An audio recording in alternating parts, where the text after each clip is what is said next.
Bonjour, bonjour à tous. Donc, comme je l'ai dit, je vais faire une série de vidéos sur la régénération cellulaire. Finalement, j'ai décidé de le faire à l'arrache, comme ça, sans préparation, juste au niveau du ressenti, dans l'instant présent, voir un petit peu ce que je pouvais dire. Donc,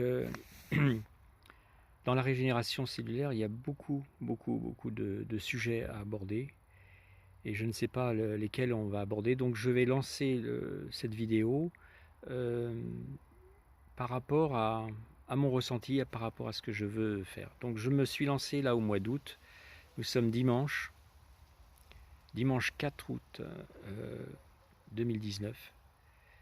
Et je vais faire une série de vidéos sur la régénération des cellules souches et donc je me lance, voilà, pour des explications. Donc je fais un processus de 21 jours, je suis à mon 4e jour. Je prends la formule. Donc le matin, cette formule est constituée d'eau de mer. Voilà. Donc vous avez toute la description dans le fichier que j'ai laissé. Donc cette eau de mer que je prends avec de l'astragale. Voilà. Le midi, c'est du silicium avec de la spiruline. Voilà. Spiruline, mais pas n'importe quelle spiruline, j'ai pris la Clamate. C'est la reine des spirulines, la meilleure au monde, je dirais. Mais c'est selon mes critères, c'est tout. Ensuite, le soir, je prends de la zéolite, qui est aussi la reine des argiles. Et vous avez Jade Allègre, qui est la spécialiste mondiale actuellement de l'argile, qui a fait une thèse d'ailleurs, dont je vais parler aussi plus tard. J'ai beaucoup de choses à vous parler. Il y a beaucoup de scientifiques, de médecins qui m'accompagnent virtuellement dans mes recherches, qui sont des prix Nobel, qui confirment ce que j'avance. Quand nous pensons que nous avons 70% de notre corps qui est constitué d'eau, et quand on sait que cette eau peut être modifiée selon la pensée, eh bien, ça fait réfléchir sur beaucoup de choses. De plus, je suis aidé par des entités. Alors il y a des gens qui vont dire c'est pas vrai, tout ça, ça n'existe pas. Moi j'en suis persuadé, parce qu'ils m'aident, parce qu'ils me guident, et parce qu'ils font partie des 4 éléments de la Terre qui sont l'eau, le feu, la terre et l'air. Cette terre qui nous donne justement de l'énergie. Et donc il y a beaucoup de choses dans ma tête à sortir, et c'est pas facile de tout sortir, mais je vais y arriver. C'est ma première vidéo, je suis pas un professionnel, je me lance comme ça, j'y vais à l'instinct. Puis de toute façon, si je fais cette vidéo, c'est parce que j'ai été poussé un petit peu, je voulais pas la faire. Mais mes guides m'ont poussé à la faire parce qu'il y a une demande et que je suis qu'un outil. Je suis pas mieux que les autres. Je suis au même niveau, je suis rien du tout même. Je suis rien, je suis qu'un outil. Et je suis très content d'être cet outil. Je suis très content de pouvoir partager ce que je vais vous dire. Je vais vous dire des choses que peut-être des gens vont dire mais c'est pas vrai, c'est n'importe quoi, c'est faux. Moi je dis il faut expérimenter. Voilà, il faut expérimenter, il ne faut pas dire c'est faux. Un scientifique qui réagit en tant que scientifique dit bon, on va tester, on va voir si c'est vrai ou pas. D'ailleurs, il y a des médecins dans le film Lumière, un médecin, entre autres, qui a dit mais c'est n'importe quoi, c'est pas vrai tout ça. D'ailleurs, je vais le prouver, je vais vous le prouver, parce que moi je suis un scientifique, donc je vais vous le prouver. Et il a prouvé tout le contraire. Il est devenu pranique. Voilà. Pourquoi ? Parce qu'il a voulu faire ça scientifiquement pour dire c'est faux. Voilà, le prana n'existe pas, c'est de la foutaise tout ça. Vous allez chercher vraiment.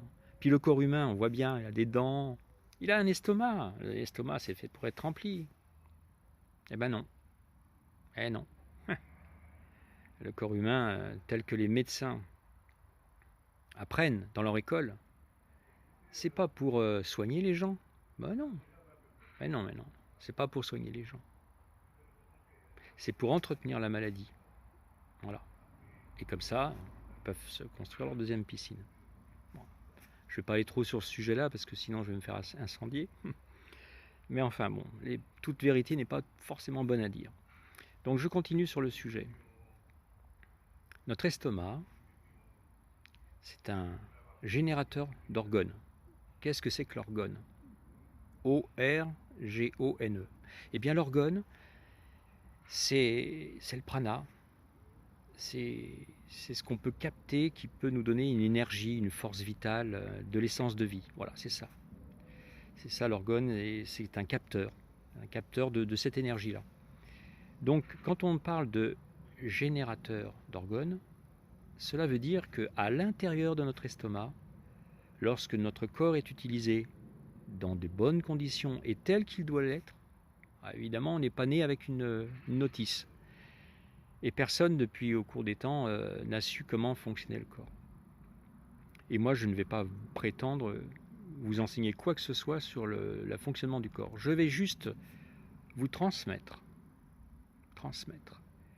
un message de l'au-delà, de forces spirituelles qui sont puissantes, qui sont des milliards dans l'univers beaucoup plus nombreuses que nous, et qui ont tous un rôle à jouer. Tous. Comme nos cellules du corps, elles ont tous un rôle à jouer. Et dans notre estomac, lorsqu'il est vide de tout aliment, de toute eau, de rien du tout, pendant un certain temps, figurez-vous que si on pouvait mettre une caméra, eh bien c'est une vraie boîte de nuit là-dedans. Il y a de la lumière, comme vous imaginez même pas. Les cellules, les mitochondries, ce sont des petites cellules, des petites centrales électriques qui permettent au corps d'activer certaines fonctions. Et dans cet estomac, toutes ces petites lumières-là, lorsqu'elles ne sont pas dans un nuage ou un brouillard de nourriture que l'estomac est obligé de...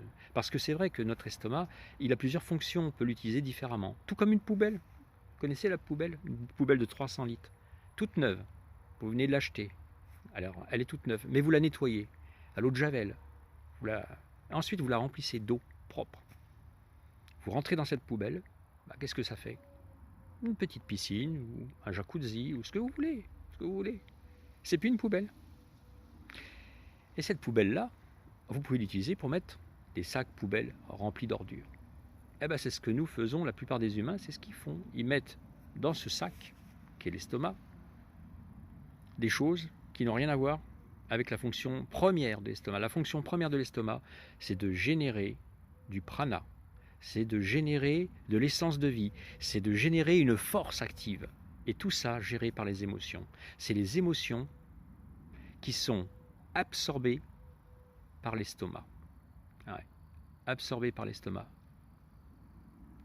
Et comment on fait pour digérer ces émotions? Alors il y a plusieurs façons de faire. Soit on les digère grâce à l'essence de vie, ou soit on les digère, ces émotions, grâce à des poubelles, tout ce qui est le plus négatif au monde, qui pourtant, on dit bien l'expression, on n'attrape pas les mouches avec du vinaigre. Ça veut dire quoi? Ça veut dire que ce qui va nous plaire avec nos sens, nos 5 sens, nos yeux, nos narines, le goût, tous nos sens vont être attirés par un joli plat, par des choses, par des fruits, par des légumes, par toute la nourriture qui est sur Terre, qui en réalité ne sont pas prévus au départ pour notre estomac. Et donc on va remplir notre estomac qui va devenir une poubelle, une véritable poubelle qui va... Donc déjà pour cette poubelle, pour que ça ait été bien fait, on a ces dents, parce que ces dents-là, si on n'avait pas de dents et qu'on avalait, notre estomac n'est pas prévu pour mettre de la nourriture entière. Là, on abîme l'estomac, on le dégrade, on dégrade notre poubelle si vous préférez. Elle va être trouée de partout et puis donc c'est pas prévu. Donc on a ces dents-là pour effectivement, euh, comment je dirais, c'est comme une déchiqueteuse un peu, une déchiqueteuse à papier, oui. C'est pour détruire partiellement ce qu'on va mettre dedans, pour pas que ça rentre en entier, quoi. Une pomme en entière, déjà il faut l'avaler. Mais admettons une cerise entièrement, sans la mâcher, avec le noyau. Allons-y, tout. Non, c'est pas prévu du tout pour ça. On peut mettre ce qu'on veut dans notre estomac. On peut mettre de la drogue, des petits sachets de drogue, vous savez. On peut mettre ça aussi. On peut faire une cachette. L'estomac, mais vous ne pouvez pas vous imaginer tout ce qu'on peut faire dans un estomac. Mais sa fonction première, c'est d'avaler nos émotions. Et une fois que ces émotions, elles sont avalées, qu'est-ce qu'on en fait? Eh bien, on les noie par de la nourriture.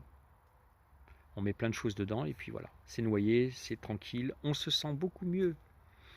Mais dans le prana, il n'y a peut-être que 10% de prana dedans, puisque le prana est partout. Il est absolument partout. Il est dans les arbres. Partout, vous voyez, les arbres, ils sont là, les arbres. Voilà, ils sont dans les arbres, ils sont dans la terre, ils sont dans le carton. Vous voulez manger du carton? Vous pouvez manger du carton, il y a du prana dedans. Et c'est partout, le prana, il est partout. Il est dans l'air qu'on respire, et il est surtout dans nous. Et il est à l'intérieur de nous, dans nous. Le prana est à l'intérieur de nous. Il ne faut pas aller le chercher à des kilomètres, etc. Ou dans une ville, ou dans la campagne, ou dans la nature.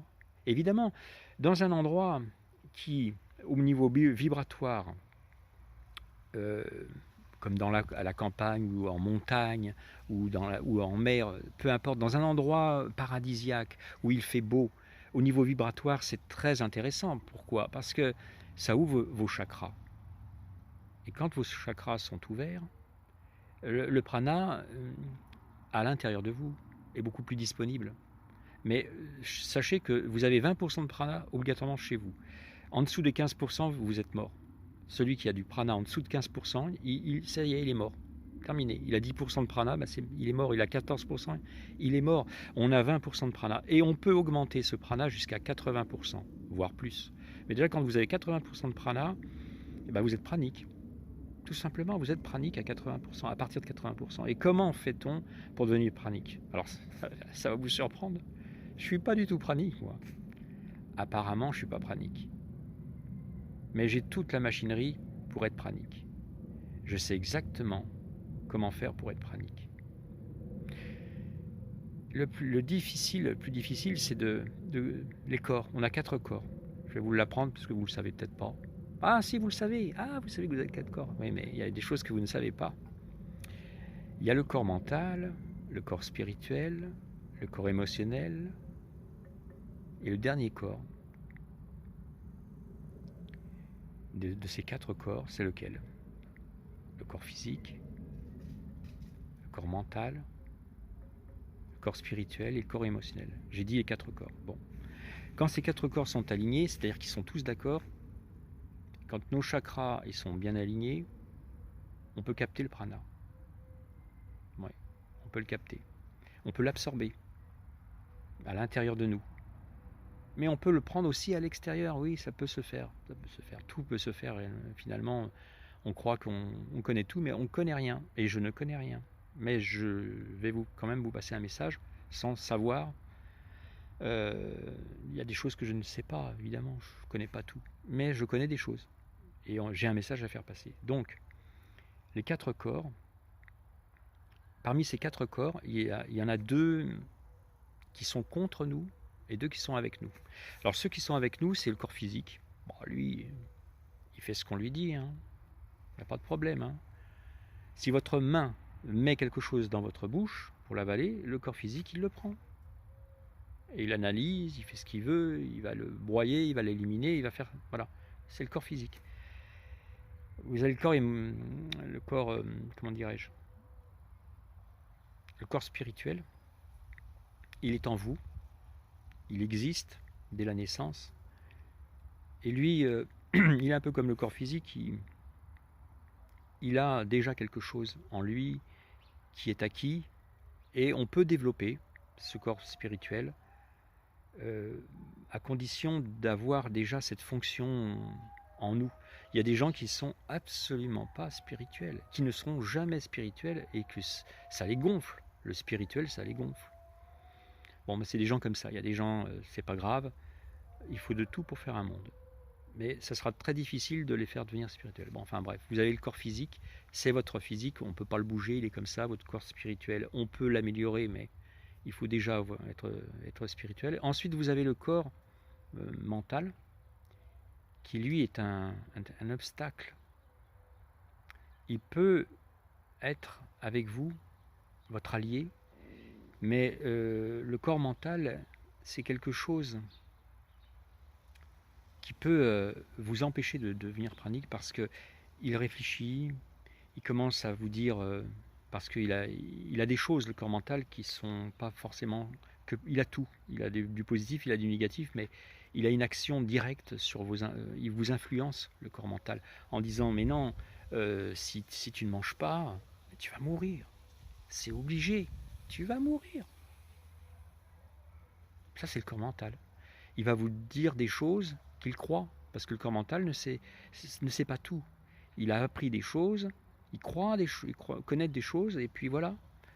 Et il est en relation avec le subconscient. Puis alors le subconscient, c'est un grand sujet. Je vous en parlerai une prochaine fois, parce que c'est pas le sujet d'aujourd'hui. Et vous avez enfin le corps émotionnel le plus puissant des corps. Des 4 corps, celui que je mettrai en number one, celui qui a la médaille d'or, c'est le corps émotionnel. Le plus puissant des corps, c'est celui qui vous influence chaque seconde de votre vie. Celui qui n'a aucune pitié. C'est le corps émotionnel. Si jamais vous avez perdu vos enfants, vos parents, il va vous provoquer une émotion si puissante que vous risquez de retourner à l'alimentation sans aucun problème. Parce qu'il va trouver tous les arguments et les 3 autres corps, ils vont le suivre tout de suite. Tout de suite, parce que c'est trop dur à gérer. Une émotion, quand elle est puissante, quand elle vous prend les tripes, mais c'est terminé. Vous n'êtes plus rien. Vous n'êtes plus vous-même. Vous êtes obligé de suivre le corps émotionnel, quoi qu'il fasse. Et tous les gens, le corps émotionnel, je dis bien, tous les gens ont ce corps émotionnel relié à l'ego. Et c'est pour ça que c'est dangereux. L'ego et le corps émotionnel sont 2 choses complètement liées, complètement en relation. Et c'est pour ça que ça pose des problèmes, parce que quand l'ego, comme certains grands hommes qui sont arrivés à une puissance extrême, ont été pris par leur corps émotionnel, l'ego et le corps émotionnel ont fait des ravages. Parce que le corps émotionnel a beaucoup de choses négatives. Il a aussi quelque chose de positif. Mais il faut qu'il soit en union avec les 4 corps. Il faut que vos chakras soient bien alignés. Et dans ce cas, vous pouvez faire des choses que la plupart des humains vont dire, mais c'est surnaturel ça. La lévitation. Vous soulevez votre corps d'1 demi-centimètre du sol.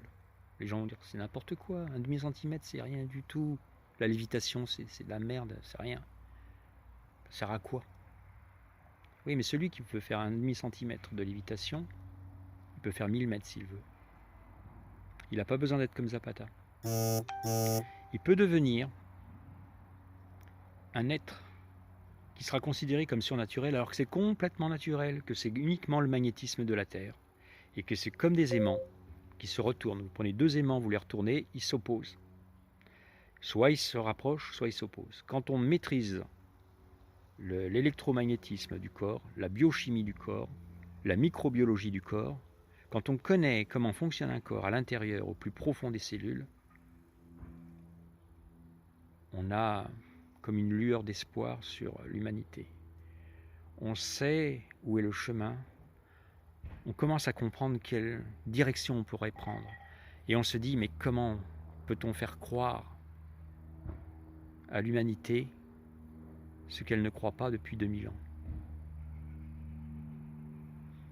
Voire plus que 2000 ans, voire plus. beaucoup plus que 2000 ans. Depuis que l'homme existe, c'est l'origine de l'humanité.